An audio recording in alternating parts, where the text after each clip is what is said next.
Assalamualaikum warahmatullahi wabarakatuh.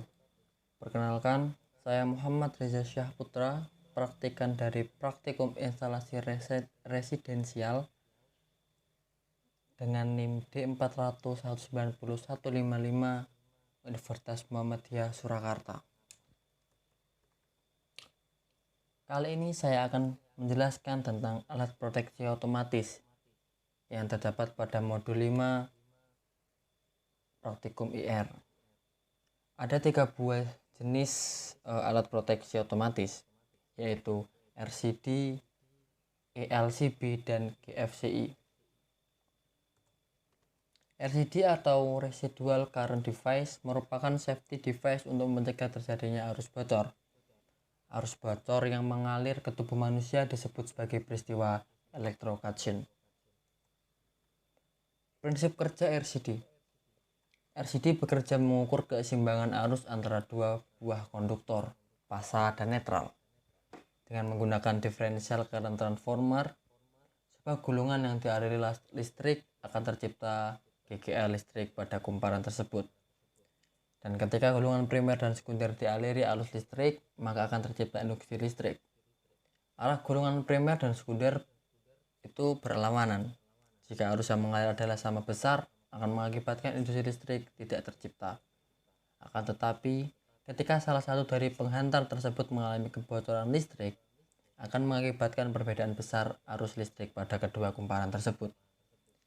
Hal ini yang mengakibatkan terciptanya induksi pada inti besi kumparan, sehingga tegangan akan terinduksi pada sensing coil.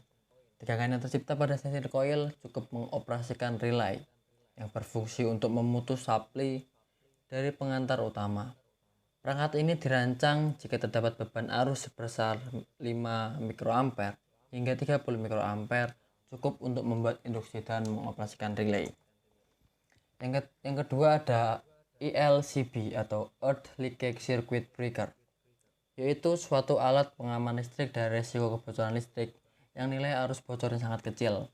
Selain itu, ELCB juga dapat berfungsi sebagai pengaman listrik saat terjadi kebocoran listrik dengan lonjakan arus yang cukup besar, serta dapat melindungi saat terjadi arus yang berlebih.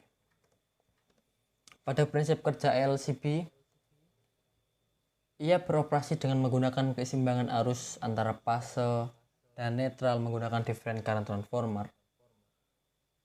Pengukuran diambil dari beberapa atau selisih antara arus listrik yang mengalir melewati kabel fase positif dengan arus yang kembali melalui kabel netral atau negatif. Hasil selisih nilai arus antara kedua kabel tersebut harus memiliki nilai 0 pada kondisi normal. Jika nilai selisih arus listrik antara kedua kabel tersebut tidak sama dengan 0, hal ini menandakan adanya kebocoran arus. Maka saat terjadi ketidakseimbangan nilai arus antara kedua kabel, maka alat pengaman atau ELCB akan bekerja dan memutus hubungan listrik. Besaran selisih nilai arus listrik antara kabel fase dan kabel netral yang terdeteksi oleh alat ELCB dapat menyebabkan ELCB bekerja dan memutuskan sumber listrik. Sensitivitas ELCB menentukan seberapa besar selisih arus listrik yang terjadi antara kabel fase dan netral. Yang ketiga ada GFCI atau Ground Fault Circuit Interrupter. Adalah perangkat yang dengan cepat memutus rangkaian listrik untuk mencegah bahaya serius akibat sengatan listrik yang sedang berlangsung. Pada prinsip kerjanya memiliki 2 buah slot vertikal dan lubang bundar tepat di bawahnya atau di sampingnya. Biasanya slot kiri lebih besar daripada kanan, dan itu sesuai dengan netral sementara. Slot kanan disebut panas. Lubang bundar adalah tanah. Ketika stop kotak bekerja dengan baik, listrik mengalir dari panas menuju netral. Dan saat itulah GFCI mulai beraksi. GFCI mengukur jumlah arus yang mengalir dari panas ke netral, sehingga rangkaian dapat berjalan dan mati.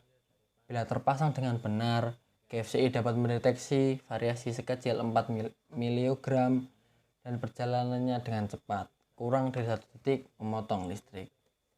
Terima kasih, mungkin itu yang dapat saya sampaikan. Kurang lebihnya saya mohon maaf. Wassalamualaikum warahmatullahi wabarakatuh.